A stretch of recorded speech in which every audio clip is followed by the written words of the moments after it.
Hey everybody, welcome to the garage, and let me introduce you to our 2014 Chrysler 200 2.4 liter dual VVT vehicle. This is to replace that 2010 Chevy Cobalt that we lost in a wreck. If you haven't seen that video, I'll put a link to it in the description and up here at the top of the video.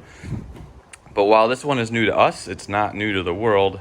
And of course that means that previous owner has done some things to it that I'll have to take corrective action about.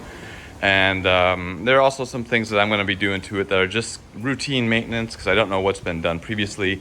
So I thought I'd go ahead and make those videos as well, because there really aren't that many videos that I've found out there on this particular vehicle, especially with the 2.4 liter versus the Chrysler 300 that has the 3.6 liter.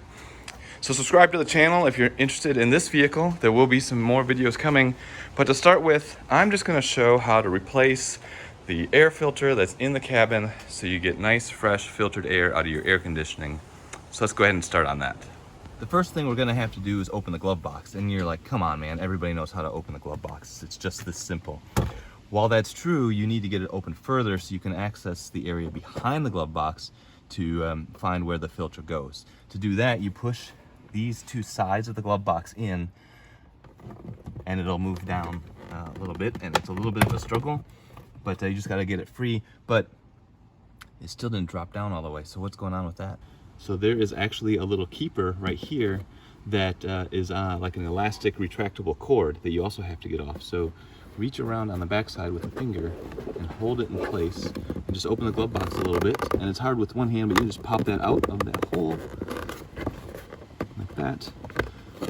And now glove box will open all the way and reveal the surprises and goodies that are behind it.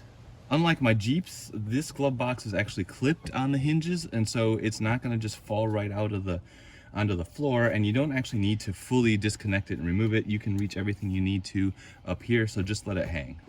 Looking straight into this hole, this area right up here where this cover is, that's where your air conditioning cabin air filter lives, and it's actually higher than the opening of the glove box, so you kind of have to look in and look up. But you can see here with lots of light that there isn't normally in this area.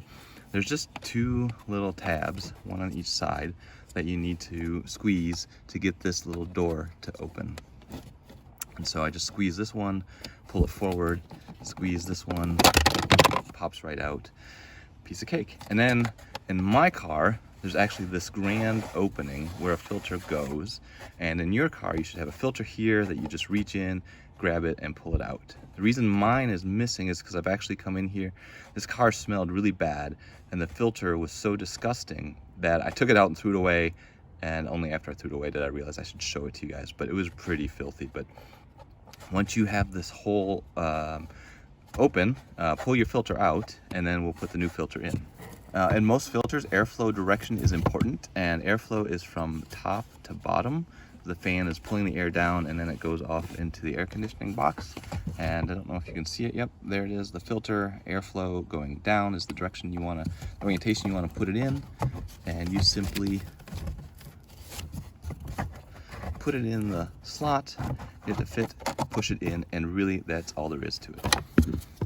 If you don't remember the airflow direction, the door that you took off earlier actually has it right on there, and it can only go on one way, so you don't have a chance of forgetting the information.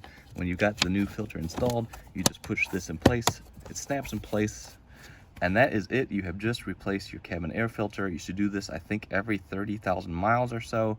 Keep your cabin smelling nice, and also helping the fan and everything run more efficiently. One more thing to show you before we close this up. Remember that retractable leash for your glove box?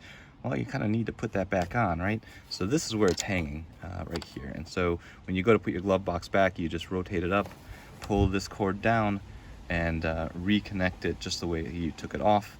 And then you can squeeze the two sides together of your glove box, get that back in place. And there we go. Glove box is closed. Air conditioning filter, cabin air filter has been replaced. Good for another 30,000 miles. Hopefully this video is helpful.